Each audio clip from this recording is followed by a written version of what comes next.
pour aujourd'hui et pour demain, que la ville de Nilvange soit véritablement une ville communicante. Qu'il soit numérique, papier ou autre, nous avons choisi depuis 2020 d'utiliser plusieurs outils pour ce faire. Vous pouvez les découvrir sur cette diapositive. À Nilvange, c'est essentiellement aux élus et à l'adjoint en charge ici présent d'assurer la tâche de vous informer, de récolter les visuels comme les photos ou les films, d'écrire les argumentaires.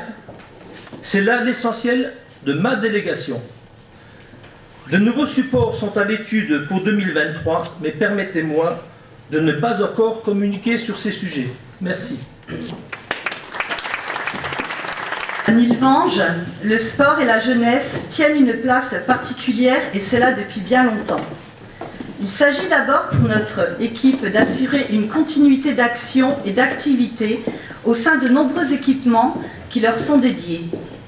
Pour cela, nous avons engagé ou allons engager des travaux conséquents de rénovation ou de réhabilitation. Je citerai notre nouveau city-stade, la salle d'activité Victor Hugo, un tapis de lutte neuf de combat, la rénovation de notre mur d'escalade et bien sûr à venir, la réhabilitation complète de la plaine sportive Lucien Noireau.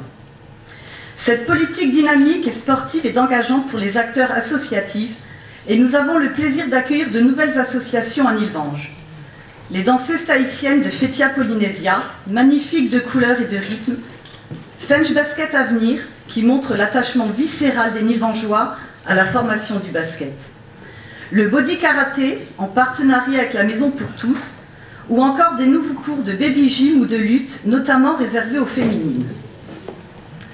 Pour la jeunesse, nous avons initié la récompense des bacheliers et développé les traditionnels emplois d'été avec la création d'une session supplémentaire pendant les vacances de Pâques.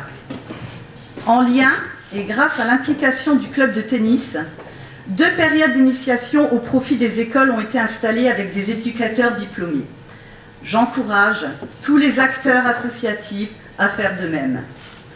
Notre collaboration avec la Maison pour tous est un point important de cette politique active pour notre jeunesse, tout comme la commission jeunesse Algrange, Knutange, Nilvange qui organise le rallye citoyen au château. Je tiens à remercier vivement l'ensemble de nos associations pour leur dynamisme, leur engagement au quotidien et sur les animations ou événements de la ville. Pour leurs résultats sportifs, aussi rappelons la belle performance de notre équipe de foot qui a rencontré Nancy, avec le soutien indéfectible de notre ville. Merci. Toutes les actions que nous avons menées pour embellir notre ville seraient sans doute un peu rébarbatifs et trop longs ici ce soir. Pour y parler, souvent d'encombrants à ramasser, de poubelles, mais aussi de fleurs, de plantations nouvelles, de bulles, de massifs. Vous le savez, la propreté, l'embellissement et le fleurissement de notre ville est pour nous un objectif premier. En 2022, grâce au travail de tous, agents, élus et citoyens, nous nous sommes vus attribuer par le jury des villes et villages fleuris notre deuxième fleur. C'est avec fierté, mais aussi une preuve de l'ensemble du travail effectué. Cet objectif atteint, j'avais promis à Madame le maire d'arrêter, mais un nouveau cap est défini, la 3e. Les entrées de ville, la rue Foch par cœur de ville, cœur de Fench, le rond-point rue des Vosges, bientôt la rue de la Métropole, retrouvent des aménagements attrayants, beaux et agréables. Je tiens à remercier particulièrement ici Madame Cossineau, mais je ne sais pas si elle est présente, avec qui nous avons installé une qualité d'échange et de travail remarquable. C'est une base essentielle pour une attractivité retrouvée, pour une ville plus belle et plus accueillante. Je termine en vous disant que je suis extrêmement fier de voir notre ville changer et fier de pouvoir y participer. Merci. Notre équipe a décidé, dès son arrivée, de mettre un accent fort sur les investissements productifs afin de construire une ville adaptée à demain, plus sobre, plus efficace, c'est-à-dire moins consommatrice d'énergie. Ainsi, nous mettons une priorité à reconsidérer la production de chauffage, les enveloppes thermiques des bâtiments ou encore l'éclairage public. Sont déjà réalisées l'école Brucker et la salle Victor Hugo qui est juste à côté. de positionnement de luminaires LED au faubourg Saint-Jacques et à la place Mitterrand. Et nous avons aussi décidé la diminution des plages horaires d'allumage de l'éclairage public. Notre attachement au patrimoine ancien de notre ville nous a conduit à débuter la réfection des allées du cimetière ainsi que son jardin de souvenirs. Ces travaux d'ampleur seront phasés sur le temps du mandat. Ces caps seront tenus pour demain, avec la création d'une maison de service peu énergivore. Concernant l'éclairage public, le remplacement des horloges de programmation et la poursuite de la mise en place de luminaires LED en collaboration avec le CIBAM. Je vous remercie. Notre histoire particulière, cette humanité, cette solidarité issue de la période industrielle et de la diversité des populations nous oblige. Nous savons l'importance du lien social, de l'entraide, de l'accompagnement lors d'accidents de la vie. C'est pourquoi notre équipe a investi fortement les services de proximité. France Service, l'agence postale communale, la navette senior, la restauration du Camus, les différentes permanences de conseil ou d'accompagnement avec notre écrivain public, notre conciliateur de justice. Ce sont autant d'actions et de pas au service des populations et de cette ville que nous aimons tant. Notre CCAS se fait fort d'assurer des instants conviviaux et festifs pour les seniors de notre commune. Ces moments sont très appréciés.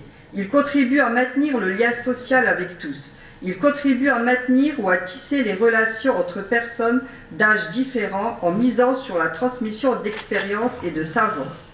Pour 2023, nous continuerons à penser avec le cœur, pour animer, pour soutenir l'entraide, pour faire vivre le vivre ensemble. Merci à vous.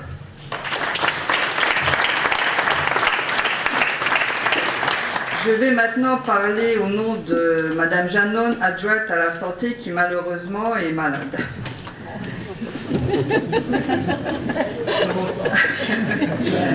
Parce que, comme le dit Cynthia Fleury, le soin est un humanisme.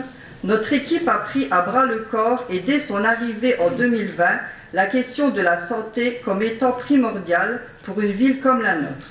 Nous ne pouvions accepter sans rien faire la désertification qui nous était promise en termes de soignants, de médecins, de praticiens. Afin d'être force de proposition et d'action, très vite la décision a été prise de reprendre, grâce à un portage de l'établissement foncier du Grand Est, le bâtiment de l'ancien Crédit Mutuel.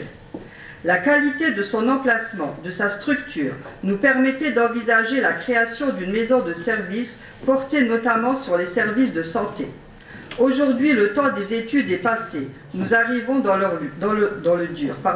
Le début des travaux, nous espérons finaliser cet équipement en 2023.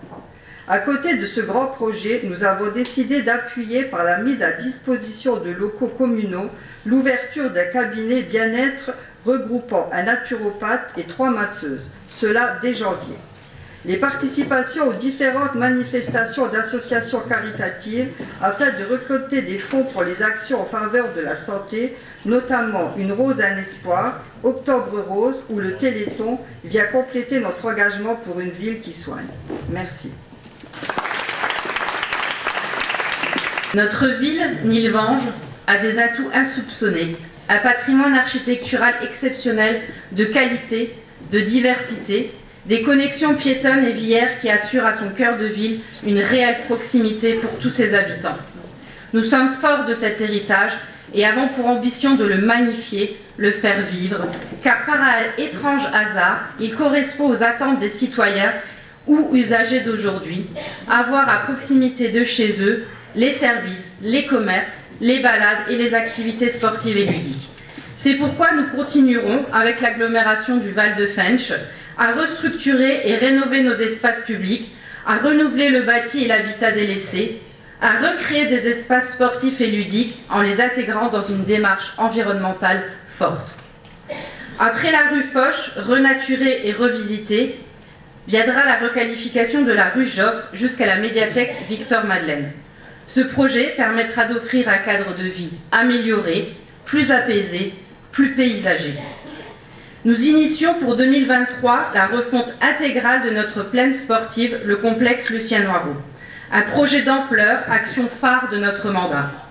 Un projet réalisé en concertation qui répondra à un réel besoin des familles, associations et jeunes de notre ville. Pour finir, viendront également un travail sur nos cours d'école pour les rendre plus accueillants, plus ludiques, moins bétonnés, ainsi qu'un travail sur le parc du château et son potager, dont nous souhaitons faire un véritable lieu de vie. Merci à tous. Depuis 2020, nous portons une attention particulière à nos routes, trottoirs, parkings et aménagements de sécurité. Des sommes conséquentes y sont consacrées en investissement. 2022 a été une année axée sur cette dernière thématique, sécurité routière et sécurité des piétons. Ainsi, toujours avec une logique de construction de l'action, avec la concertation, les réunions publiques ou sondages, nous avons réalisé plein de choses. Un micro-giratoire, rue Paul Langevin, un plateau ralentisseur avec passage piéton, quelques îlots, rue Castelnau, ou encore la reprise des bordures et le renouvellement des enrobés au carrefour Victor Hugo, Verlin. L'installation d'un feu tricolore micro-régulé, rue de la Chapelle, permettant de réduire la vitesse et faciliter la traversée des piétons pour accéder au pôle enfance et aux écoles. 2022 a aussi été l'année d'une décision forte de Madame le maire. La décision que beaucoup attendaient depuis longtemps, la signature d'un arrêté interdisant la circulation des poids lourds sur les voiries communales. Nous espérons ainsi moins de nuisances rue Castelnau et sur l'ensemble des rues concernées. Pour 2023, l'entretien de nos voiries et la sécurité des Nilvangeois seront toujours au cœur de nos préoccupations. Merci.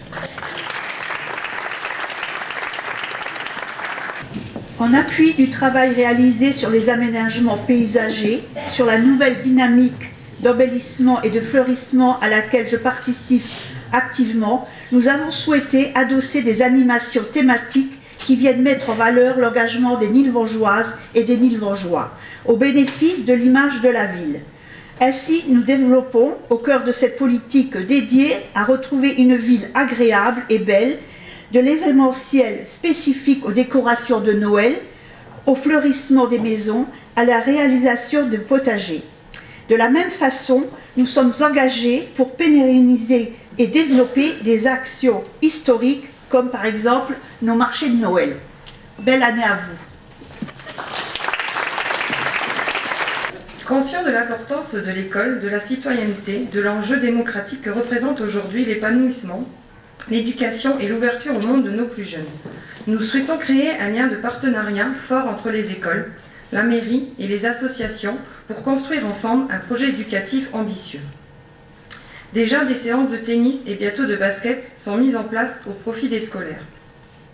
Avec les enseignants, les enfants des écoles et le CAUE, nous travaillons aussi sur un projet d'amélioration des cours d'école pour qu'elles soient moins bétonnées, rematurées, afin de permettre la sensibilisation à la biodiversité, afin d'y retrouver des espaces diversifiés permettant l'élévation de nos plus jeunes enfants. Toujours dans un esprit de participation, de concertation, mais aussi d'éducation à la citoyenneté, notre conseil municipal des jeunes, sa jeune maire Louise Pateri et l'ensemble de ses conseillers sont dotés d'un véritable pouvoir de décision et de réalisation. Pour 2022, le choix de ces derniers s'est porté sur la création d'une nouvelle aire de jeu au niveau du parc de l'église. Les travaux sont en cours. Madame le maire du conseil municipal des jeunes, c'est à vous. C'est au tour de Louise, donc maire du conseil municipal des jeunes, de vous faire la lecture de l'allégorie qui a été mise à l'honneur sur la carte des vœux de Madame le maire. Vous me reconnaissez, je suis née en 1887. Je reste discret, bien que je suis présente depuis des décennies dans votre porte-monnaie. Les cheveux au vent, je marche d'un pas terminé et je sème inlassablement des idées. Je suis confiante, elles germeront et notre terre sera plus fleurie et verdante. Une nature propice à l'évasion, c'est mon projet. Je suis un symbole s'inspire à être une inspirateur mondial et un républicain. Je porte en moi mon idéal est républicain. Je porte en moi la la fraternité avec les hommes, les animaux et la nature. Le secret de ma longévité, c'est que j'y crois.